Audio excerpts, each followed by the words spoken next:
샬롬 반갑습니다. 성도 여러분, 3월 6일 주의 날 예배에 참석하신 여러분들을 주님의 이름으로 축복하고 환영합니다. 오늘 우리에게 주시는 하나님의 말씀은 누가복음 19장 말씀입니다. 누가복음 19장 11절에서 27절까지의 말씀입니다. 우리 같이 한 목소리로 합독하도록 하겠습니다. 시작. 그들이 이 말씀을 듣고 있을 때에 비유를 더하여 말씀하시니 이는 자기가 예루살렘에 가까이 오셨고 그들은 하나님의 나라가 당장에 나타날 줄로 생각함이더라. 이르시되 어떤 귀인이 왕위를 받아가지고 오려고 먼 나라로 갈 때에 그 종 열을 불러 은화 열 문화를 주며 이르되 내가 돌아올 때까지 장사하라 하니라. 그런데 그 백성이 그를 미워하여 사자를 뒤로 보내어 이르되 우리는 이 사람이 우리의 왕됨을 원하지 아니하나이다 하였더라. 귀인이 왕위를 받아가지고 돌아와서 은화를 준 종들이 각각 어떻게 장사하였는지를 알고자 하여 그들을 부르니 그 첫째가 나와 이르되 주인이여 당신의 한 문화로 열 문화를 남겼나이다. 주인이 이르되 잘하였다 착한 종이여 내가 지극히 작은 것에 충성하였으니 열 고을 권세를 차지하라 하고 그 둘째가 와서 이르되 주인이여 당신이 한 문화로 다섯 문화를 만들었나이다. 주인이 그에게도 이르되 너도 다섯 고을을 차지하라 하고 또 한 사람이 와서 이르되 주인이여 보소서 당신의 한 문화가 여기 있나이다. 내가 수건으로 쌓아두었나이다. 이는 당신이 엄한 사람인 것을 내가 무서워함이라. 당신은 두지 않은 것을 취하고 심지 않은 것을 거두나이다. 주인이 이르되 악한 종아 내가 내 말로 너를 심판하노니 너는 내가 두지 않은 것을 취하고 심지 않은 것을 거두는 엄한 사람인 줄로 알았느냐. 그러면 어찌하여 내 돈을 은행에 맡기지 아니하였느냐. 그리하였으면 내가 와서 그 이자와 함께 그 돈을 찾았으리라 하고 곁에 섰는 자들에게 이르되 그 한 문화를 빼앗아 열 문화 있는 자에게 주라 하니 그들이 이르되 주여 그에게 이미 열 문화가 있나이다. 주인이 이르되 내가 너희에게 말하노니 무릇 있는 자는 받겠고 없는 자는 그 있는 것도 빼앗기리라. 그리고 내가 왕됨을 원하지 아니하던 저 원수들을 이리로 끌어다가 내 앞에서 죽이라 하였느니라. 아멘. 저는 오늘 이 말씀을 가지고 예수님은 나의 왕이라는 제목으로 함께 은혜를 나누고자 합니다. 오늘 말씀의 배경을 먼저 살펴보면 예수님께서 이제 십자가의 죽음이 기다리고 있는 예루살렘으로 가시던 길에 여리고라고 하는 지역을 지나가시게 되었습니다. 그 과정 중에 있었던 내용이 기록되어 있는 거예요.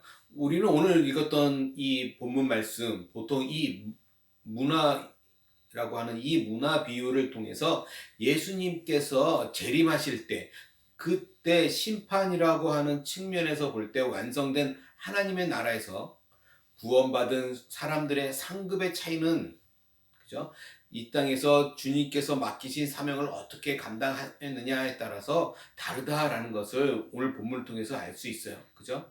17절에 보면 열 문화를 남긴 사람에게 열 고을을 다스리게 하시고 19절에 보면 다섯 문화를 남긴 종에게 다섯 고을을 다스리게 하는 걸로 우리가 보아서 알 수 있습니다.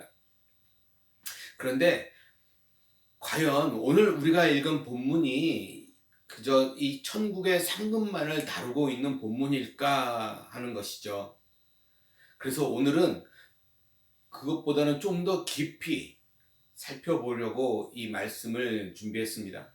자, 오늘 우리가 읽었던 본문 11절에서는 이 비유가 나올 수밖에 없었던 배경을 우리가 알 수 있고 마지막 절 27절에서는 이 비유의 결론을 우리가 알 수 있게 됩니다.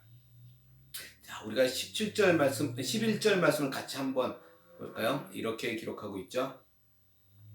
그들이 이 말씀을 듣고 있을 때에 비유를 더하여 말씀하시니 이는 자기가 예루살렘에 가까이 오셨고 그들은 하나님의 나라가 나타날 줄로 생각함이더라. 자, 이 11절을 보면 예수님께서 왜 열 문화 비유를 말씀하셔야 했는가를 잘 보여주고 있어요. 자, 여기서 우리가 중요하게 다루어야 할 부분은 뭐냐면 그들이 이 말씀을 듣고 있을 때라고 하는 이 첫 부분이죠. 그러니까 이 말씀이 선포된 상황이 어떤 상황이었는가를 잘 보여주고 있습니다. 그러면 오늘 우리가 읽지는 않았지만 누가복음 19장 1절부터 10절까지는 어떤 말씀이 기록되어 있었는지 우리가 보면 1절부터 10절까지의 말씀은 삭개오라고 하는 사람이 예수님을 만난 사건을 다루고 있습니다. 이 삭개오의 사건의 핵심을 언급하는 부분을 보면 바로 10절 말씀이에요. 10절에 뭐라고 기록되어 있냐면 이렇게 말합니다. 인자가 온 것은 잃어버린 자를 찾아 구원하려 함이라. 즉, 이 말씀은 예수님께서 이 땅에 오신 목적을 말씀하고 선포하실 때, 그죠? 그 말씀을 들을 때라는 거예요. 잃어버린 자를 찾아 구원하는 것. 죄인들이 예수님께 찾아오는 것이 아니라 예수님께서 죄인들을 구원하시는 것입니다. 그죠? 삭개오가 예수님을 찾아간 것이 아니라 예수님께서 삭개오를 찾아오셔서 그를 구원해 주셨습니다. 따라서 오늘 본문은 이 말씀을 하시면서 이어서 하신 말씀이라는 거예요. 그러니까 본문에 나오는 이 문화는 잃어버린 자를 찾아 구원하는 일과 매우 밀접한 관련이 있다라고 우리가 볼 수 있습니다. 자, 그런데 11절 말씀을 다시 보시면 백성들이 예수님에 대해 오해하고 있었던 점이 한 가지가 있습니다. 그것이 무엇일까요? 11절 말씀 보세요. 그러면 끝에 이렇게 기록하고 있어요. 그들은 하나님의 나라가 당장에 나타날 줄로 생각합니다. 지금 그들은 지금 당장 예수님께서 왕이 되실 것으로 생각했다라는 거예요. 왜냐하면 이제 곧 예수님께서 예루살렘 성으로 입성하실 것이기 때문에 그렇죠. 하지만 거기서 예수님께서 죄인들을 구원하시기 위해 고난을 받으실 것이라고는 아무도 생각하지 못했다라는 거예요. 예수님께서 잃어버린 자들을 위해 십자가를 지실 것이라는 사실을 아무도 예상하지 못했어요. 그때 예수님께서 이 비유를 말씀하심으로 인해서 그들이 가지고 있었던 생각이 잘못되었음을 고쳐주시는 것이었죠. 사랑하는 성도 여러분, 예수님을 왕으로 인정하는 삶은 잃어버린 자들을 찾아 구원하는 일에 사명감을 가지고 살아가는 것을 의미하는 거예요. 그러니까 지금 이 비유의 말씀은 천국의 상급을 많이 받기 위해 우리들이 많은 이익을 남기는 삶을 살아야 한다라는 것이 초점이 아니라는 것입니다. 이 본문에서 말하고 있는 초점은 예수님께서 아직 왕으로 이 땅에 오시기 전까지 예수님이 왕 되심을 인정하고 사느냐 아니냐에 관한 문제를 다루고 있다라는 거예요. 그래서 한 절 한 절씩 살펴볼까요? 12절 13절에 보면 이렇게 이야기합니다. 이르시되 어떤 귀인이 왕위를 받아 가지고 오려고 먼 나라로 갈 때 그 종 열을 불러 은화 열문화를 주며 이르되 내가 돌아올 때까지 장사하라 하니라.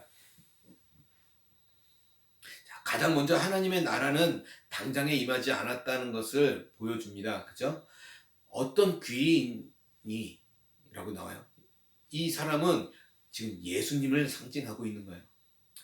왕위를 받아가지고 오려고 먼 나라로 간다는 이 말씀은 예수님께서 십자가에서 죽으시고 부활 승천하시는 것을 의미하고 있습니다.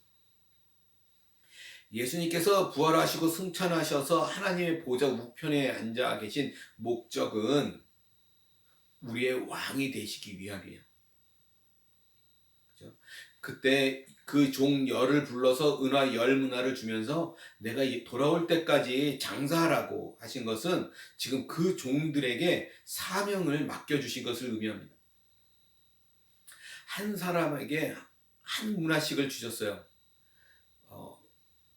이 한 문화라고 하는 돈은 약 그 당시 3개월치의 월급에 해당한다라고 알려져 있습니다. 그래서 이 한 문화는 사업하기에는 그렇게 큰 돈이 아니었어요. 작은 돈이었다라는 거예요. 그래서 주인도 지극히 작은 것이라고 말할 정도였으니까 이 한 문화로 할 수 있는 사업은 큰 사업은 아니었음을 우리가 알 수 있습니다. 그런데 그것을 가지고 장사하라고 명령하셨어요. 이것은 어, 그 종들에게 주인의 명령에 충성하라고 요구하신 것이죠. 어떤 충성이냐면 장사하는 거예요. 지금 이 귀인은 장사에서 이윤을 남기라고 말씀하지 않으셨습니다. 그죠? 이것이 중요해요. 예수님께서는 실패의 가능성도 알고 계셨지만 실패에 대한 책임은 묻지 않으시는 분이시라는 거예요. 바로 이것이 한 문화를 수건에 쌓아두었던 종이 오해하고 있었던 점이라는 것입니다. 이 주인의 말을 오해했던 그 종이 주인에게 무엇이라고 대답합니까? 20절, 21절 말씀 볼까요? 이렇게 이야기합니다. 또 한 사람이 와서 이르되 주인이여 보소서 당신의 한 문화가 여기 있나이다. 내가 수건으로 쌓아두었나이다. 이는 당신이 엄한 사람인 것을 내가 무서워함이라. 당신은 두지 않은 것을 취하고 심지 않은 것을 거두나이다. 지금 이 한 종은 주인을 매우 엄한 사람이라고 오해하고 있었어요. 그래서 이어서 22절에 보시면 이렇게 이야기합니다. 주인이 이르되 악한 종아 내가 내 말로 너를 심판하노니 너는 내가 두지 않은 것을 취하고 심지 않은 것을 거두는 엄한 사람인 줄로 알았느냐. 그렇죠? 그 종의 대답에 주인이 또 이렇게 대답하는 거예요. 그 주인은 절대 엄한 사람이 아니었습니다. 그렇죠? 만약 이 종이 한 문화로 장사하다가 실패해서 모조리 잃어버렸다 해도 이 주인은 칭찬을 했을 거예요. 그런데 오늘날도 마찬가지예요. 많은 사람들은 장사에서 반드시 많은 이익을 남겨야 한다고 하는 그런 생각을 가지고 있습니다. 하지만 우리가 분명히 알아야 할 것은 주님께서 우리에게 직분을 맡기신 것은 장사에서 이윤을 남기라고 주신 것이 아니라는 사실입니다. 단지 주님의 명령대로 장사하는가 하지 않는가 그거를 보기를 원하시는 거라는 사실이죠. 그런데 백성들의 반응은 어땠습니까? 14절 볼까요? 14절에 보니까 백성들의 반응이 이렇게 나옵니다. 그런데 그 백성이 그를 미워하여 사자를 뒤로 보내어 이르되 우리는 이 사람이 우리의 왕됨을 원하지 아니하나이다 하였더라. 그런데 라고 나와요. 귀인이 이 명령을 내리고 떠난 후에 백성들은 그 주인을 미워해서 이 주인이 자신들의 왕이 되는 것을 원하지 않았어요. 그래서 사자를 뒤로 보내서 우리는 이 사람이 우리의 왕 되는 것을 원하지 않는다라고 호소한 거예요. 오늘 본문에서 정말 중요한 것은 그렇죠? 우리 모두는 한 문화씩을 다 받았다는 사실입니다. 이것은 우리 각자 모두에게 동일한 충성이 요구되는 하나님으로부터 받은 사명이 있다라는 말씀이에요. 하지만 우리 중에는 주님의 왕되심을 원치 않는 자들이 있다라는 것입니다. 그 사람들은 받은 문화를 수건에 쌓아두었다가 나중에 되어서야 주님 앞에 갖고 올 사람들이라는 거예요. 그러면서도 그들이 버젓이 주님 앞으로 나와서 자기의 한 문화를 자랑스럽게 내어놓을 사람들이라는 것입니다. 자, 보세요. 오늘 본문에서 이런 사람들을 예수님께서 어떻게 처분하실 것이라고 말씀합니까? 바로 주님의 심판이 있는 거예요. 15절 볼까요? 그런 백성들에게 15절 이렇게 말씀합니다. 귀인이 왕위를 받아가지고 돌아와서 은하를 준 종들이 각각 어떻게 장사하였는지를 알고자 하여 그들을 부르니 그 백성들이 원하든 원하지 않든 상관없이 그 귀인은 왕위를 받아가지고 돌아왔습니다. 그리고 가장 먼저 한 일은 뭐예요? 자신의 명령을 어떻게 실천했는가를 점검하는 것이었습니다. 이것은 예수님의 재림의 때를 상징하는 거예요. 세상 사람이 원하든 원하지 않든 상관없이 우리 주님은 만왕의 왕으로 다시 오신다는 거예요. 그때 주님이 가장 먼저 하시는 일이 있어요. 그것은 왕권을 가지고 세상을 심판하는 것입니다. 그때 우리 예수님께서 세상을 무엇으로 심판하십니까? 오늘 본문을 통해 그들이 바로 주께서 맡기신 사명을 잘 감당했느냐 아니냐의 문제임을 우리는 반드시 알아야 하는 거예요. 그 사실을 놓쳐서는 안 되는 거예요. 그렇다면 우리는 여기서 주님께서 승천하시면서 우리에게 맡기신 사명이 무엇인가, 그것을 또 잘 알아야 하겠죠. 예수님이 마지막으로 우리에게 부탁하신 일이 무엇입니까? 그것은 사도행전 1장 8절 말씀이에요. 오직 성령이 너희에게 임하시면 너희가 권능을 받고 예루살렘과 온 유대와 사마리아와 땅끝까지 이르러 내 증인이 되리라 하시니라. 이게 마지막 부탁하신 명령이에요. 바로 이것이 예수님께서 우리에게 맡기신 한 문화라는 것입니다. 모든 성도들에게 동일하게 나눠주신 한 문화예요. 땅끝까지 예수님의 증인이 되는 사명은 모든 성도에게 동일하게 맡겨진 사명이라는 것입니다. 마지막 날에 우리 주님은 이것을 점검하실 것입니다. 너희가 증인의 삶을 살며 나의 왕되심을 인정하며 살았느냐? 그것을 점검하신다라고 하는 말씀인 것이죠. 자, 오늘 본문을 보면 첫 번째 종이 주인 앞에 나와서 한 문화로 10문화를 남겼다라고 고백을 합니다. 그러자 주인은 뭐라고 그에게 대답해 줍니까?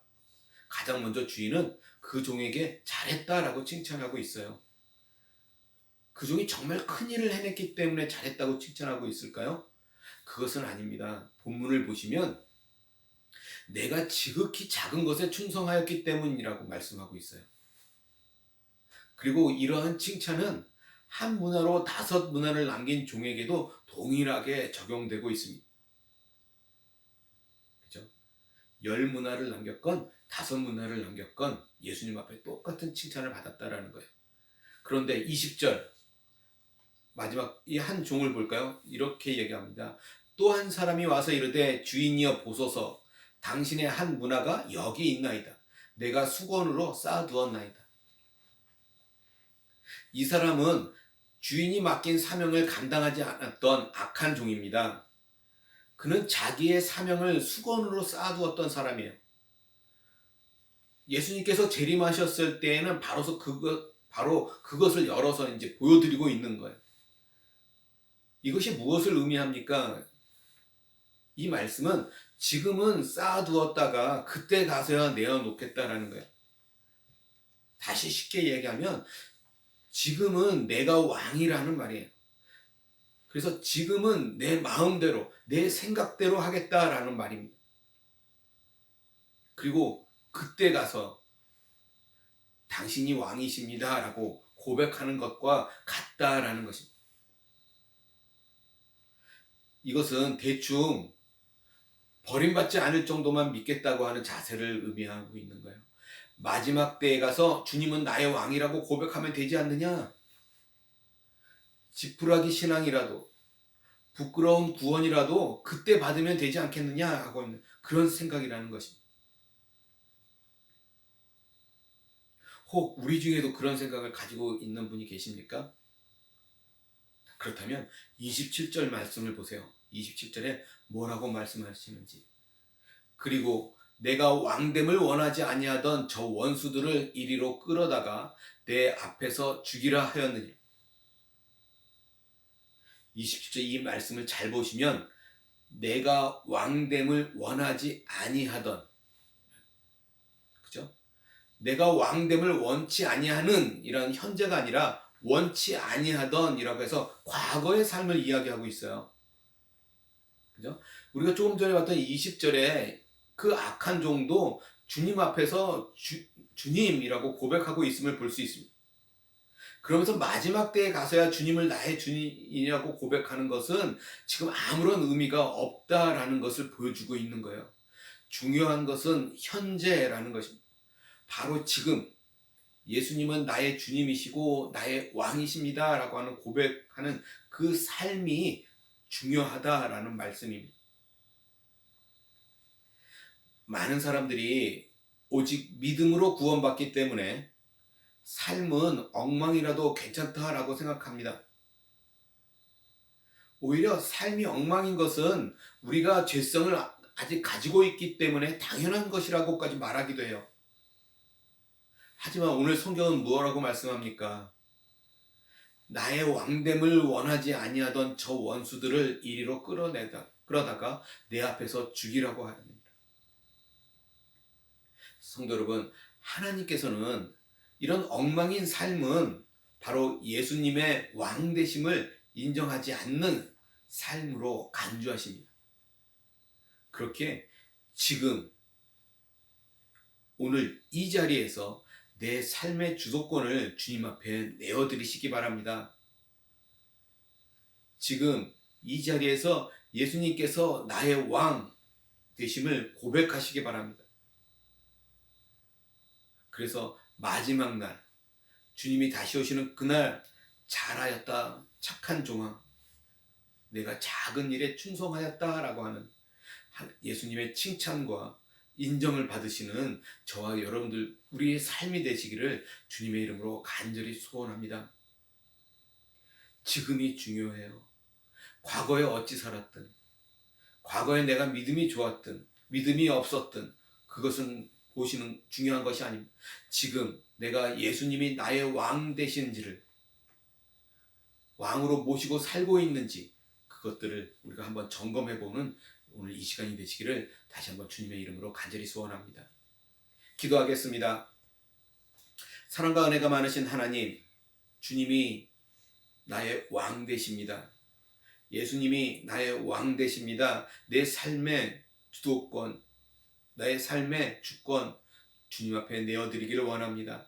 오셔서 내 속에 좌정하시고 다스려 주시옵소서. 그래서 온전히 주님 오시는 그날까지 온전한 믿음으로 살아갈 수 있도록 도와주시옵소서. 그래서 주님이 오시는 그날 주님께 칭찬받는 착한 꼭 귀한 종의 삶이 우리의 가운데 있게 하여 주시옵소서. 주님만 바라보고 주님만 신뢰하며 살아가는 우리의 삶이 될 수 있도록 도와주시옵소서. 오늘 내 입술을 들어 주님이 나의 왕 되시고 나의 주 되심을 고백합니다. 모든 영광 홀로 받아 주시옵소서. 감사하며 우리 주 예수 그리스도 받들어 간절히 기도드리옵나이다. 아멘.